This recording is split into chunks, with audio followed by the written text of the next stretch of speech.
Okay, so just a quick video on section B. This is June 2023 paper 1. So I'm going to go through the two section B areas, so 14 plus 6. And so we can talk about the numerical side of it, a couple of pointers, and how you should be approaching the 6 markers.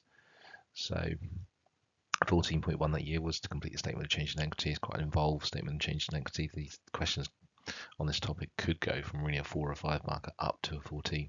I think this pretty much was the first time it was a 14. It's a good little question. It's quite awkward, quite a lot of different adjustments to make. Some things to note about 14.1 numerical, so 14 marks. This is predominantly AO2, which means that there's some information that's included in the question which doesn't need to be included, so you need to be very careful to check what needs to be there and what doesn't. And obviously there's a level of complexity that makes it a section B response. This one, AO2, 14 marks. So what they're saying is this is suitably complex, or there's some adjustments or information that you need to ignore. So what I'm going to do is just quickly, if we have a look line by line. So they've told you the opening balances for share capital and share premium, but just looking, the statement of change in equity is the movements in the equity account for the statement of financial position. So it has the subheadings for share capital. Share capital is all of the shares that exist at nominal value. So that is a pound value based on the nominal value per share. We're going to come back to that in a moment. Share premium, how much we've raised over and above the nominal value when we sold shares.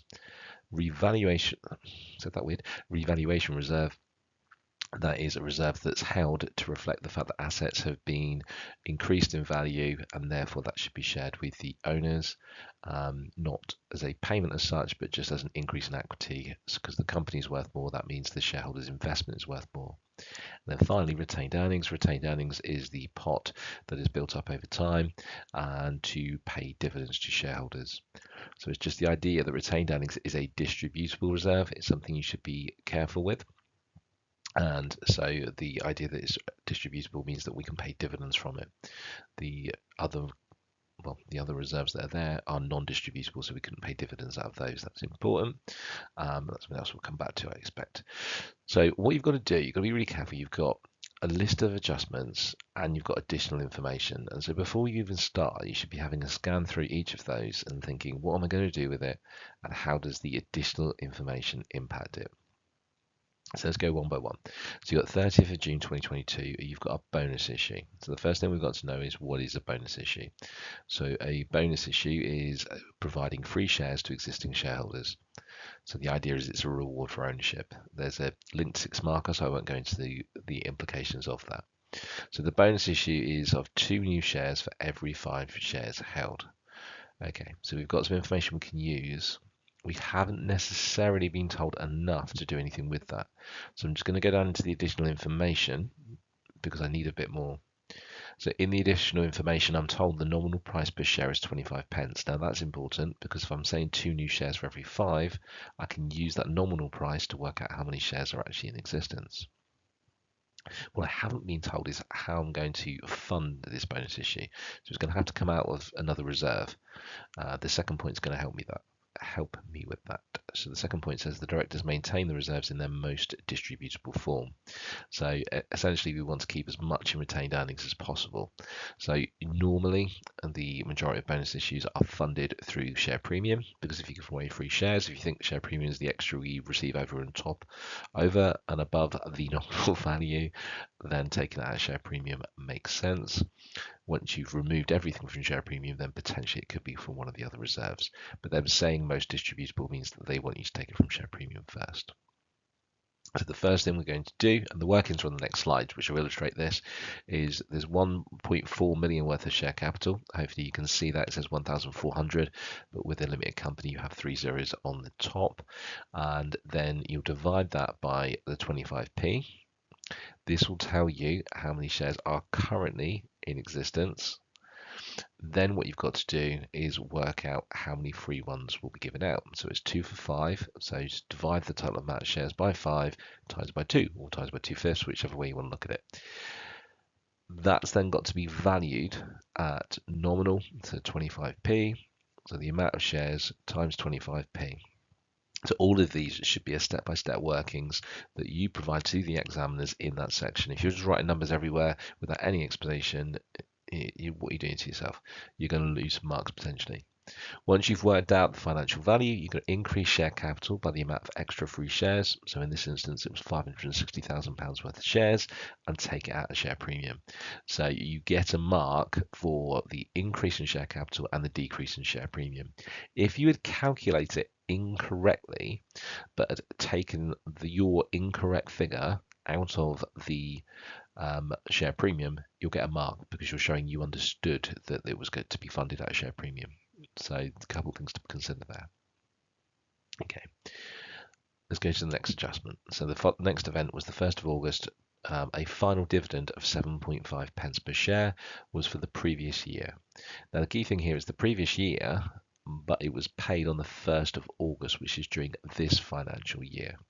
So it doesn't matter that it was for the previous year. I know we always think about accruals, but this is slightly different with dividends because we're talking about dividends paid, and we'll come back to dividends proposed in a moment. So dividends paid of 7.5 pence per share based on all the shares in existence at the 1st of April 2022. So you're going to have to use the original share capital figure of 1.4 million again, how many shares in existence, and times that by 7.5 pence. We're going to keep that figure in our workings, and we'll come back to why in a moment. So we would have that figure there. On the 20th of January, we've got a rights issue of 1 new share for every 4 shares held at a 20 pence per share premium, which was fully subscribed. Let's break that down. So a rights issue is where we sell additional shares to existing shareholders. It's a good way of raising capital, and we don't need to actually list it on the stock exchange. So the first thing we need to do is work out how many shares are currently in existence. That'll be our new figure because we've just had the bonus issue, so there's more shares in existence. So then so it's 20th of January is after the bonus issue. So we'll go, to be honest, we could probably already work this out if we've already got clear workings for the bonus issue on the amount of shares, but either way, share capital divided by 25p, the new share capital, and then a 1 for 4. Then we're going to multiply the amount of shares by 25p for the share capital figure, and by 20p for the share premium figure. We're doing all of them because it says it's fully subscribed, but look out, if it says a certain percentage, then the overall amount of shares times by that percentage first. So in this instance, you'll have marks for the workings of the amount of shares in the rights issue, and then for turning it into a financial value, and then for separating it between share capital and share premium as you would a normal share issue. We've now got another dividend. So we've got an interim dividend of 2 pence per share was paid on all shares in issue on the 31st of January 2023. So actually that includes the rights issue and the bonus issue. So there's a little bit of extra work here. So you're going to have to calculate the total amount of shares. So add all 3 together, multiply them by 2p. Don't want to teach you how to suck eggs, but the 7.5p, just going back, would be 0.075, and this will be 0.02. So make sure you're careful. Sometimes people put 0.75, especially for the 7.5p. We've now got a second dividend figure. You'll note that it is entered as one figure on the statement of change in equity. They will deduct you a mark if you do not enter it as one figure. I think that is harsh, but that's what's going to happen. So make sure you only include one dividends paid figure in your statement of changes in equity. On the 31st of March, they proposed a dividend for the financial year. Proposed is not agreed. They could still say no to this. They could still change this. This does not go in the accounts. So the only dividends you include would be the interim dividend, would be the final dividend from last year. That collective total is deducted from retained earnings because it's a distribution of your retained earnings. On the 31st of March, we're going to revalue some property. So property is being revalued at 1,950,000. Originally cost 1.8 million and had been owned for 5 years when it was revalued. It's been depreciated by 6% per annum using the straight line method. There's 2 things you could do here. If you just went, it's been increased by 150,000 and put 150,000 in the revaluation, you would have got 1 mark because you're showing that you understand that the property's gone up in value and that it will go into the revaluation reserve. But you are technically wrong because the value of the property needs to be depreciated because it says it is. So we'll do 6% of 1.8 million, times that by 5, and that's the depreciation. And so the difference should be between the revaluation and the net book value, and that difference is 690. So therefore you get the additional mark for calculating that correctly. Not a lot of benefit, to be fair. In the additional information, we've already looked at the first 2 figures. The only other thing we have not entered is the profit for the year. Now you can see that's worth 4 marks here. So what we've got to be looking at is how we would get those 4 marks. But they've given you a draft profit, which means it's not your final profit, and then we need to make adjustments from there. So that figure includes an accrual for legal fees, which is no longer required. So we've deducted legal fees from our profit. Well, we're going to have to add that back then because they're not required. No adjustments required for depreciation. They're thinking, oh, we just got you to calculate depreciation, so they don't want you to make an adjustment for that. And at the 1st of April, they had a 6% debenture of 550,000. Now, the reason why that's important is because you're going to have to work out the finance costs on that debenture, and you need to think about what part of the year that is. To be honest, it's the 1st of April, so it's going to be the full year, and that's going to be a deduction in your profit because you've been given profit from operations, and it's profit after tax that goes into your statement of change in equity because you can't pay dividends until you've paid your interest and tax. So you do your 6% finance cost, deduct those, and you've got the taxation charge to deduct as well. So you have to make adjustments for each of those 3 items, and that gives you your profit of 1,409, or well, 1,409,000. So there's no figure attached to the row. So you've got 4 marks for profit after the year, 3 marks for retained earnings, so we've got 7 for that. Revaluation reserve 2, so that's 9. And you've got 1, 2, 3, 5 marks for all the share issues, so 14. So you can lose marks for including the proposed dividend, for doing dividends individually as well. I'm just going to show you the workings on the next slide.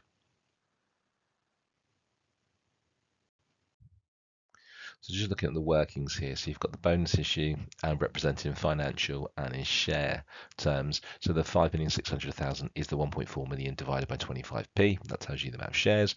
Times up by the 2/5 because we said it's 2 free shares for every 5. Then times up by 25p because that's the nominal value of the shares. You can do 1.4 million times 2/5, but for me, you need that 5.6 million shares. So it makes sense to just keep on going with that. It says again about the bonus issue and the fact that you can get the 1 mark share premium with the wrong number. Rights issue, you've got 5.6 million shares to start with, plus the amount of shares you've just calculated. So in total, you've got 7,840,000 shares, and we're doing a 1 for 4. So we times that by a quarter, and times it by 25p, and times it by 20p. That gives you that. The breakdown of the calculations for the dividends. So you've got them there. For some bizarre reason, it's going 1.4 million divided by 0.25. It's not actually showing the amount of shares, but equally 5.6 million shares times 7.5p gives you the 420,000. Then the interim dividend is 9.8 million shares. So you've got to actually have to work out the additional shares that you've done on the rights issue, add it on there. It's not going on. Times the 2p gives you 196,000. So both of those combined gives you the 616,000. So you get 3 marks as long as it's deducted. You don't include the proposed. You'll be deducted 1 mark if you put the dividends individually. I'm not going to go on about that. Property reval, as long as you start from 1,950,000, you're going to get at least 1 mark, and you've obviously got to deduct the depreciation to get the net book value, 1,260,000 to get the full marks. Profit for the year, you get 1 mark for including profit after tax, as long as you don't put any weird and wacky things. There isn't really that much in there that's weird and wacky, but sometimes students do. You've got to add back the accrual, deduct interest, deduct tax. Even if you did those wrong, you'd still get the own figure at the end, like I said, but you get 1 mark for each adjustment dealt with correctly. Right, let's have a little nosy at the 6 marker link to this.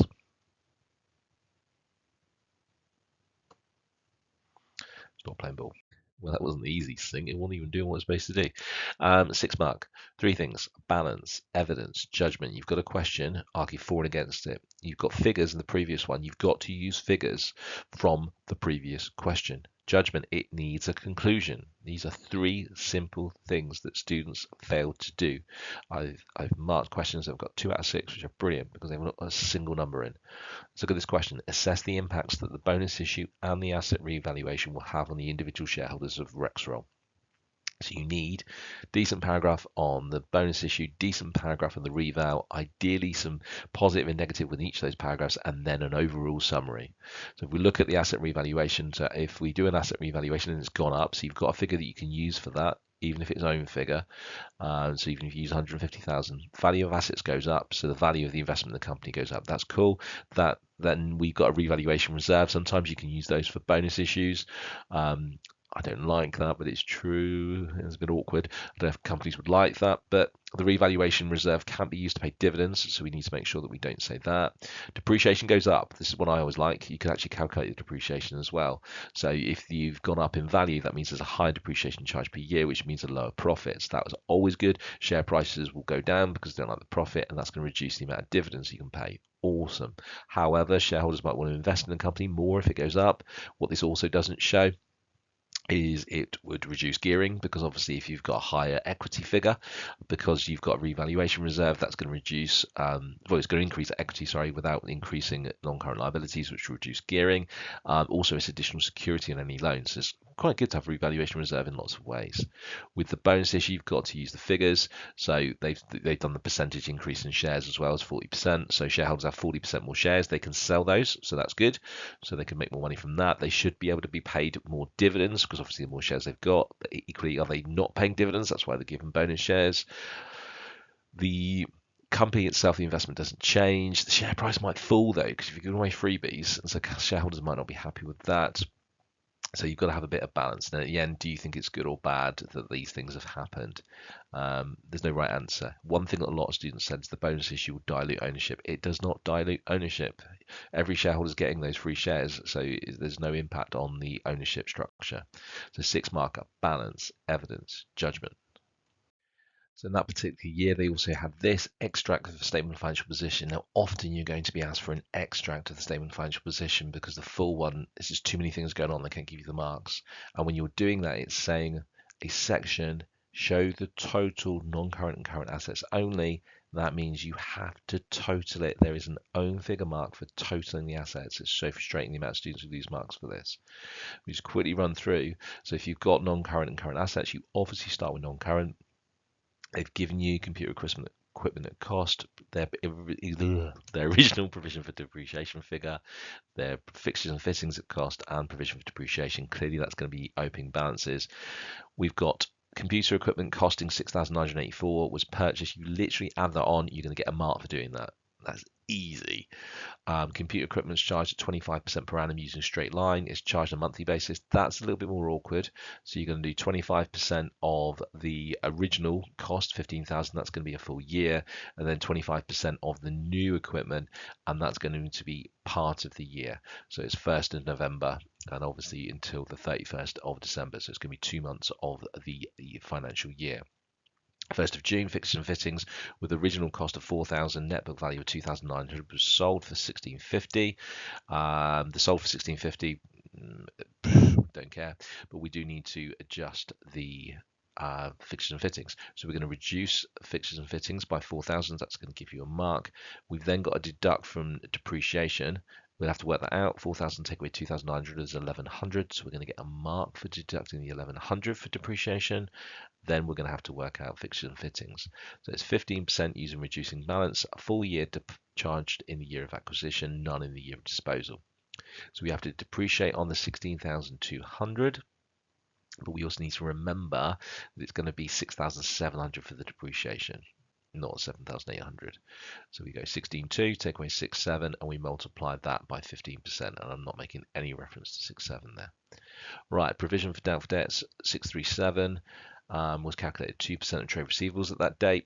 Trade receivables is a current asset. You should already know that, but you've been thinking, well, how is that useful to me? Because I haven't got the trade receivables figure. Well, if you know provision is 2%, then you know trade receivables is 100%. Times that by 50, that will give you your trade receivables figure, or divide it by 2 and times it by 100. I don't mind. But trade receivables is 31,850. But the bit that people forgot is you've still got to take off the provision. So the provision is 637, so you deduct that, and that gives you your net trade receivables figure of 31,213. Nice little adjustment there, worth 3 marks. We've then got our bank statement. So our bank statement shows us we've got a debit balance of 425. If it's a debit balance on the bank statement, it means we're overdrawn. Debit balance in the cash book means we've got a positive. Lots of people fell from that. So you start with brackets. We know that there was, but a barman knows that there was a bank receipt of 2,714 and a check payment of 619 that was in the cash book but not shown on the bank statement. So we're going to have to add back any money coming in and take away any money going out. So outstanding lodgements and unpresented checks, because they will lead to us having a higher cash book figure. Then we've got, we rent an office, an annual rent of 4,560. We've paid 3 months in advance. So we have to divide that by 12 and times it by 3, and that's a prepayment. If you put it as prepayment, that's fine. They put it as other receivables, prepayment, you'll see in the notes and the workings in a moment. So you get 1 mark for dealing with that. So lots going on there. We'll look at the workings, but the total assets figure, own figure, as long as you don't have anything weird in there, will get you a mark. Provision for doubtful debts, can I just note, is not a current liability, so don't ignore it. So workings, this just breaks those down. So like the computer equipment at cost, you've got to add that. It has to be in the SFP. You're not just going to get it as a working. The accumulated depreciation. So it just adds back all of the different depreciation figures, the one for this year, and it's also got the additional 2 months for the new one. And they've got different breakdowns of the workings for that. Personally, I prefer just working out the 2 months. Then we've got the fixtures and fittings. I've talked through the workings there. So it shows you the depreciation, the fact you've got to take away the depreciation on the disposed asset. Trade receivables, well, 637 divided by 0.02 gives you the 31,850. Then we've got to deduct it again. That shows you the workings for the bank, and that shows you the figures for other receivables. If you just put 31,213 for the trade receivables, you're getting 3 marks. It's a good year this year for some, or this particular year, some interesting adjustments and some proper accounting knowledge being shown for me. Right, let's have a little nosy at this 6 marker. So finally, the 6 marker, the bookkeepers found maintaining the financial records but double entry is time consuming and argues the size does not justify the effort, thinks single entry would be more efficient and save the business money. Basically, single entry against double entry. Do you agree with Barman? You should have single entry. Do you not agree with him? You should have double entry. Make a judgment. So for single entry, it's easier and quicker, so it'll be under less pressure, less training, so you don't have to spend as much there. Wages will be lower because you're not actually having anyone with any great expertise, and it's quicker. So you can actually do this a lot quicker with single entry. So have a simple cash book summarising everything. We argue against it, you're very good chance you're going to make mistakes because you've not got double entry to double check everything. We might forget some of our trade payables or some of our trade receivables because we're not keeping an accurate record. When it gets to the financial statements, it's going to be a lot longer for the accountants. They're going to charge you a lot more.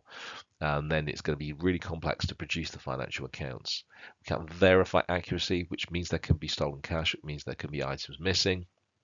Personally, in this one, that's difficult because they don't reference anything like that, but you could be talking about the value of the trade receivables being over £30,000. Doing that single entry seems unusual.